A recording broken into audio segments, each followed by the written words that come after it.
अच्छा एगो बात बताओ, तू तो कुछ लगबे करेलू ना? हाँ तू का लगे? हम फुआ लगा। फुआ लगू नु तो जन पहले बार उतार के दो।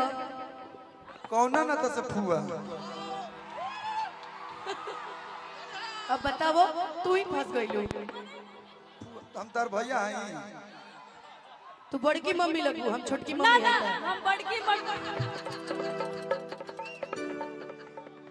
कोनो बात ना अपने में दिल लेल कर देतन जो। तो तू हमारा के तू मान लो बड़की मम्मी बाड़ू तो तू हमारा के दा। हम कहनी है कि तू हमरा के छोटकी मम्मी कहले बड़ी, तू बड़की मम्मी हो। नहीं ठीक बा, चला कोनो बात नहीं की। जे सोना पहले हो कि उ सोना दी। ठीक, तू पहले बड़ू तू दा।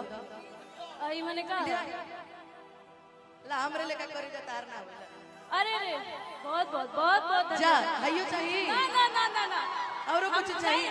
नाकी में के दे दी निकाल के। अब तहार बारी। सुनो